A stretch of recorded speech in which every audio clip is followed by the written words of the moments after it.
ಎಲ್ಲರಿಗೂ ನಮಸ್ಕಾರ. ನಾನು ನಿಮ್ಮ ಡಿವಿಜಿ ವಾಯ್ಸ್ ಕರಿಯಪ್ಪ.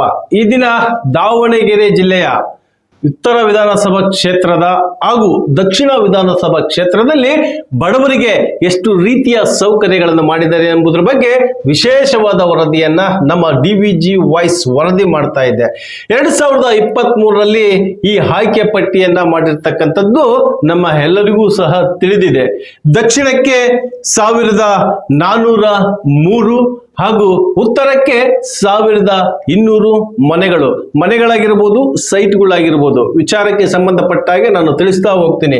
ಯಾಕೆ ಅಂತ ಹೇಳಿದ್ರೆ ಈಗ ಅಟ್ ಪ್ರೆಸೆಂಟ್ 2023ರಲ್ಲಿ ಮಹಾನಗರ ಪಾಲಿಕೆಯಿಂದ ಸೈಟ್ಗಳು ಯಾರಿಗಿಲ್ಲ, ಮನೆಗಳು ಯಾರಿಗಿಲ್ಲ, ಅಂತಹ ವ್ಯಕ್ತಿಗಳು ಆನ್ಲೈನ್ ಅಲ್ಲೇ ಅರ್ಜಿ ಹಾಕಬೇಕು ಅಂತ ಈ ಒಂದು ತಿಂಗಳ ಹಿಂದೆಯೇ ಮಹಾನಗರ ಪಾಲಿಕೆ ಆಯುಕ್ತರಾಗಿರ್ತಕ್ಕಂಥ ರೇಣುಕಮ್ಮನವರು ಹಿಂದೆ ಆನ್ಲೈನ್ ಅಲ್ಲೇ ಬಿಟ್ಟಿರ್ತಾರೆ.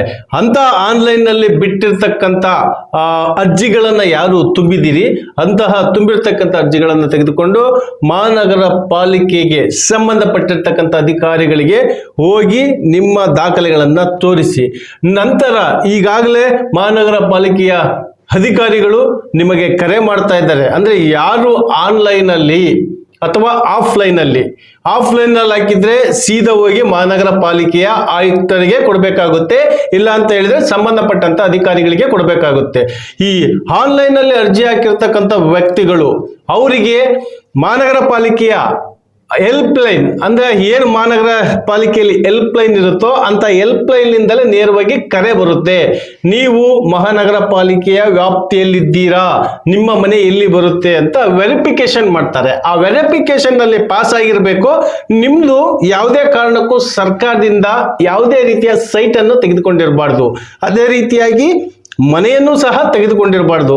ಅಂತಹ ವ್ಯಕ್ತಿಗಳಿಗೆ ಮಾತ್ರ ಈ ಆನ್ಲೈನ್ ಅಲ್ಲಿ ನಿಮಗೆ ಮನೆಗಳು ಸಿಗ್ತವೆ ಅಂತ ಹೇಳ್ತಾ ಈ ಒಂದು ವಿಡಿಯೋವನ್ನ ನಮ್ಮ ದಾವಣಗೆರೆಯಲ್ಲಿ ಸಿಟಿಗೆ ಮಾತ್ರ ಸೀಮಿತವಾಗಿರುತ್ತೆ.